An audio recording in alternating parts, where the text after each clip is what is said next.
নমস্কার, আমি কথা। কফি উইথ ক্লাসিক্সের রোমাঞ্চকর দুনিয়ায় আপনাকে স্বাগত।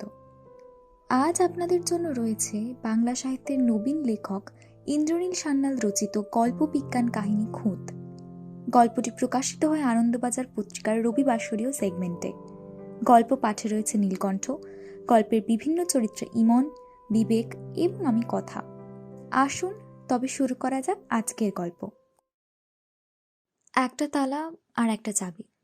লিলুয়ার 50 তলা বাড়ির দোতলার ফ্ল্যাটে বসে বলল 35 বছরের সামুদ্রিক জীববিজ্ঞানী জানকী শর্মা।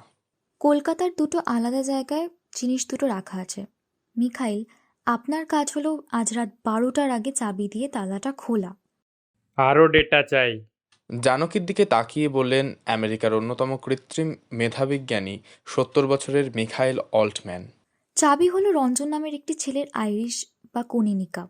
সে রয়েছে কলকাতার বেঙ্গল মেডিকেল কলেজের একটি কেবিনে। আর তালা হলো ওম নামের একটি সুপার কম্পিউটার, যার মধ্যে মাইন্ড মাস্টার নামে একটি প্রোগ্রাম রান করছে। ওম রাখা আছে পূর্ব কলকাতার জলাভূমির মরাচর দ্বীপে। সমস্যাটা কোথায়? প্রথম সমস্যা, রঞ্জনকে 2025 সালে ঘুম পাড়ানো হয়েছিল। ফাঁসির বদলে ঘুম পাড়িয়ে রাখার নিদান সেই বছর থেকেই চালু হয়। এটা 2033 সাল। লম্বা ঘুমের পরে ওর স্মৃতির কী অবস্থা জানা নেই। তাছাড়া গত 8 বছরে তুমুল বদলে যাওয়া কলকাতা শহরে ও প্রতি পদে হোঁচট খাবে। দ্বিতীয় সমস্যা, মরাচরকে ঘিরে যে খাল আছে তাতে অঢেল কুমির আর সাপের বাস। মরাচরে একটা মানুষ খেকো বাঘিনীও রাখা আছে। কোনো পেশাদার শিকারী কি রঞ্জনকে উদ্ধার করে মরাচরে নিয়ে যেতে পারে না? রাত 8টা থেকে পরের দিন সকাল 8টা পর্যন্ত কলকাতা শহরে বহিরাগতদের প্রবেশ নিষেধ। কলকাতায় থাকে আমার বাবা দশানন শর্মার মতো ধনী ব্যবসায়ী সম্প্রদায়। কাজে কর্মে তাদের সাহায্য করে artificial intelligence powered humanoid robot. Ranjan যেগুলোর নামকরণ করেছিল হিরো। বাকি সব মানুষ কলকাতার বাইরে থাকে। অল্প কয়েকজন সকালে বায়োমেট্রিক অ্যাটেন্ডেন্স দিয়ে কলকাতায় ঢোকে, রাতে সেইভাবেই বেরিয়ে আসে। আমার আরও ডেটা লাগবে। বলছি স্যার। পানীয় জল এগিয়ে দিল জানকী। মিখাইলের জলপানের মধ্যে টুক করে জেনে নেওয়া যাক তার সঙ্গে জানকীর কিভাবে আলাপ হয়। সিটেশন ট্রান্সলেশন ইনিশিয়েটিভ বা সেটি নামে একটি প্রজেক্টের প্রধান ছিলেন মিখাইল। 2025 সালে জানকী সেই প্রজেক্টে যোগ দেয়। 2030 সালে প্রজেক্ট ছেড়ে দিলেও মিখাইলের সঙ্গে যোগাযোগ ছিল। জানকীর অনুরোধে আজই তিনি আমেরিকা থেকে উড়ে এসেছেন বর্ধমান বিমানবন্দরে, সেখান থেকে লিলুয়ার এই ফ্ল্যাটে।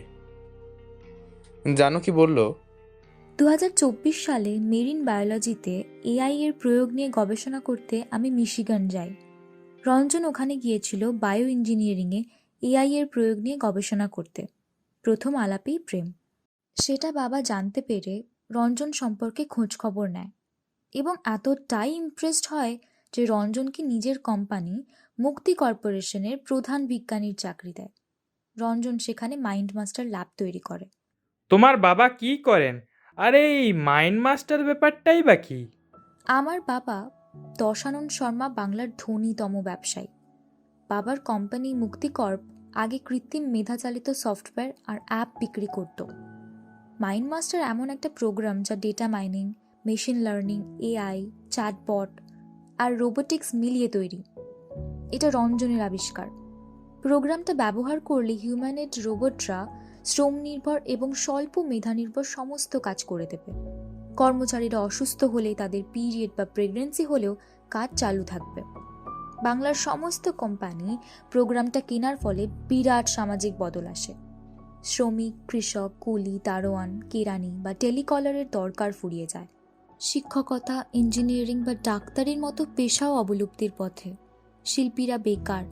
আর সব কিছুর মূলে যে মানুষটা গত 8 বছর ধরে আমার ভালোবাসার সেই রঞ্জন ঘুমিয়ে আছে হাসপাতালের কেবিনে।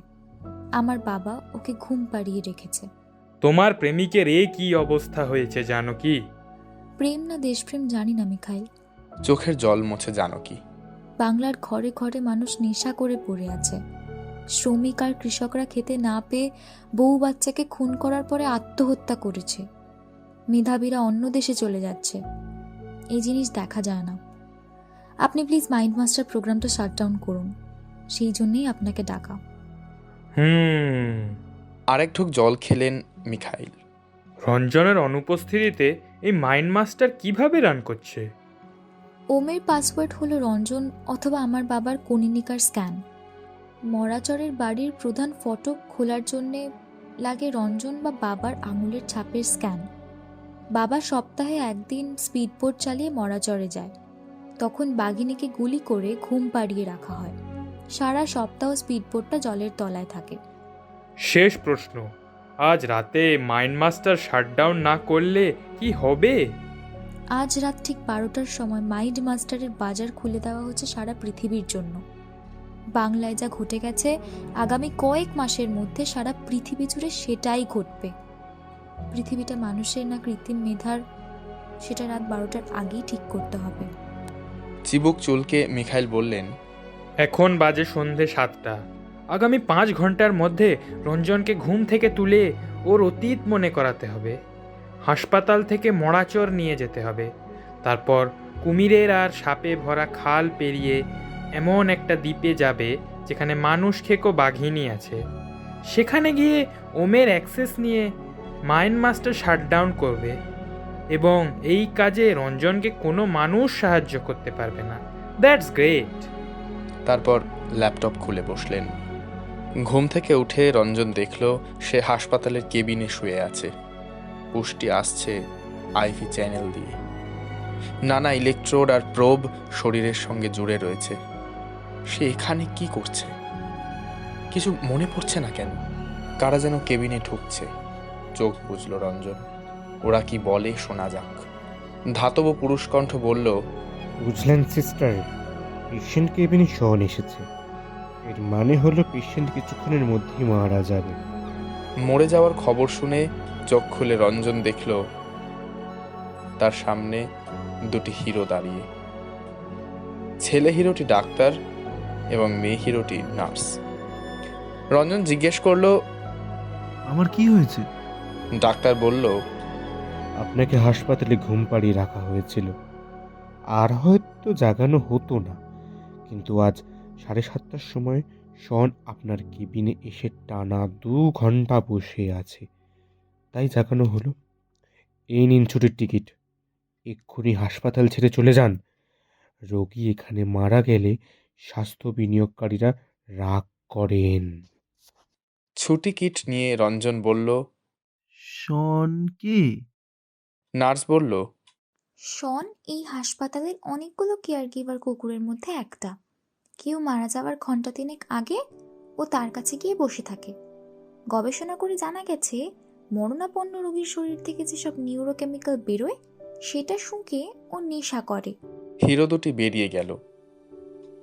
বিছানা থেকে ঝুঁকে রঞ্জন দেখল বাদামি রঙের একটি কুকুর মায়া ভরা চোখে তার দিকে তাকিয়ে রয়েছে। হাত নেড়ে রঞ্জন বলল, হাই শন। রঞ্জনকে বেজায় ঘাবড়ে দিয়ে তার মুখ থেকে 1 ফুট দূরে মায়াবী নীল রঙের ভার্চুয়াল পর্দা ফুটে উঠল। কমিক্সের চরিত্ররা যেমন স্পিচ বাবল বা কথার বুদবুদের মধ্যে সংলাপ বলে, অবিকল সেই কায়দায় পর্দার বাংলা হরফে টকাটক ফুটে উঠছে। হ্যালো, আমি শন। আমাকে জানকী পাঠিয়েছে। জানো কি?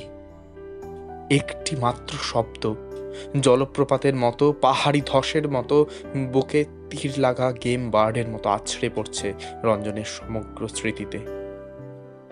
অবিশ্রান্ত, একটানা, বিরামহীন। চলো যাই। পর্দায় ফুটেছে নতুন দুটি অক্ষর। স্মৃতির পাহাড় জোর করে সরিয়ে রঞ্জন বলল, শন, তুমি যা বলছো সেটা কি ভার্চুয়াল মনিটরে ফুটে উঠেছে? ঠিক ধরেছ। এই পর্দার নাম চ্যাট অন ডিমান্ড বা সিওডি বা কোড। আমার বলা কথা যে তুমি দেখতে পাচ্ছ, একে কোড করা বলে। আমি না চাইলে তুমি দেখতে পাবে না। এবার চলো। বিছানার সামনের দুপা তুলে রঞ্জনের জামা ধরে টানছে শন। কিন্তু ওরা যে বলল আমি আরেকটু পরেই মরে যাব। এটা ঠিক যে আমি যার কাছে যাই সে মারা যায়, কেবিন থেকে বেরোনোর সময় শন কোড করল, কারণ আমি মৃত্যুর গন্ধ পাই। শুনছিলেন ইন্দ্রনীল সান্যাল রচিত খুঁত, আজকের গল্প পাঠে ছিল নীলকণ্ঠ, মিখাইল অল্টম্যান এবং যান্ত্রিক কণ্ঠে ইমন, শন এবং ডাক্তারের ভূমিকায় বিবেক, জানকী শর্মা এবং নার্সের চরিত্রে আমি কথা, আবহ সঙ্গীত নির্মাণে সুমন, প্রচ্ছদ অঙ্কনে বিপাশা, প্রচ্ছদ অঙ্কনে তানিশা। আজকের গল্প কেমন লাগলো আপনাদের কমেন্ট বক্সে জানাতে ভুলবেন না। ভালো লাগলে সাবস্ক্রাইব করবেন এবং শেয়ার করে দেবেন প্রিয়জনদের মধ্যে। দেখা হচ্ছে আগামী পর্বে। ততক্ষণ সঙ্গে থাকবেন, গল্পে থাকবেন।